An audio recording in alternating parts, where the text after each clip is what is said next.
तो वहीं दूसरी तरफ अमरवाड़ा विधानसभा उपचुनाव में कमलनाथ जीतू पटवारी चुनाव प्रचार करेंगे। आज और कल दोनों बड़े नेताओं के दौरे हैं। कांग्रेस प्रत्याशी के पक्ष में करेंगे जनसभा। कार्यकर्ताओं की कमलनाथ बैठक लेंगे। इस दौरान उत्साह भरने का काम ताकि यहां पर जीत हासिल हो सके। छिंदवाड़ा सीट हारने के बाद ये कहीं ना कहीं बहुत बड़ा झटका कांग्रेस के लिए और खासतौर पर कमलनाथ के लिए रहा है। लेकिन अमरवाड़ा का उपचुनाव अब इनके लिए एक साख का प्रतिष्ठा का सवाल बन चुका है। पूरी ताकत झोंकने की तैयारी में कमलनाथ और जीतू पटवारी लगे हुए हैं। और चलिए सीधे करेंगे, संवाददाता शैलेंद्र भदौरिया जुड़ गए हैं। शैलेंद्र, बहुत ही खास हो चला है अमरवाड़ा का उपचुनाव। एक तरफ बीजेपी के लिए और दूसरी तरफ कांग्रेस के लिए कहीं ना कहीं साख और प्रतिष्ठा का सवाल बना हुआ है। और आज दोनों ही राजनीतिक पार्टियों के दिग्गज चुनावी मैदान में उतरने वाले हैं।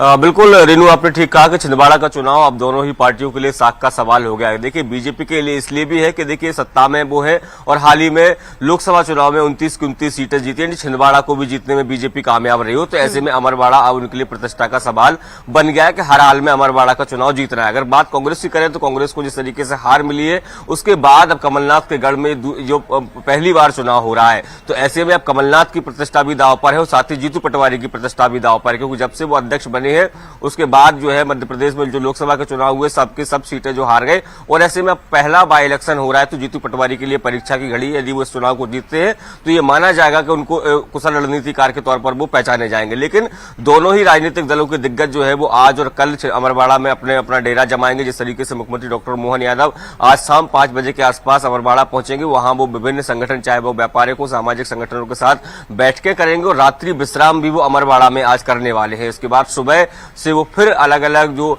जगह पर उनके कार्यक्रम है, कुछ जगह उनकी जनसभाएं हैं, कुछ जगह उनकी बैठकें हैं, तो आज और कल दोनों दिन वो वहां पर रहने वाले हैं। इसके साथ ही देखिए, लगातार बीजेपी की तरफ से सवाल खड़े किए जा रहे थे कि कमलनाथ जो है वो अमरवाड़ा के चुनाव में नजर नहीं आ रहे हैं, और अब जो है वो कमलनाथ ने अमरवाड़ा चुनाव में कमान संभाल ली है। उनके साथ प्रदेश अध्यक्ष जीतू पटवारी भी मौजूद रहेंगे। हालांकि जीतू पटवारी इसके पहले भी 3 दिन का दौरा जो है वो अमरवाड़ा का कर चुके हैं, लेकिन अब वो कमलनाथ के साथ कदम कताल करते नजर आएंगे और जिस तरीके से कार्यकर्ताओं की वो बैठक करेंगे और कहीं ना कहीं कार्यकर्ताओं में जोश भरने का काम भी करेंगे। देखिए, मैं आपको बता दूं, कमलेश शाह जो है वो कांग्रेस के विधायक थे, 3 बार वो कांग्रेस के टिकट पर लड़े थे। तो ऐसे में भी कांग्रेस के सामने चुनौती यही है कि उनके जाने से कई कांग्रेस के कार्यकर्ता भी उनके साथ चले गए हैं, तो नए कार्यकर्ता जोड़ना और जो बाकी के कार्यकर्ता जो बचे हुए हैं उनमें एक जोश भरना। क्योंकि देखिए, जिस तरीके से परंपरागत गढ़ छिंदवाड़ा जब से कांग्रेस हारी, उसके बाद कहीं ना कहीं कार्यकर्ताओं का मनोबल थोड़ा सा गिरा है, लेकिन अब उन कार्यकर्ताओं का मनोबल बढ़ाने का काम जो है वो कमलनाथ करेंगे। उनके साथ जीतू पटवारी भी मौजूद रहेंगे। जी,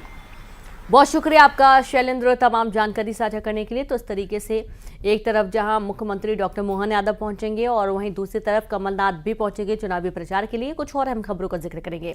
दुर्ग में बंगले को लेकर विवाद लगातार हो रहा है। पूर्व गृह मंत्री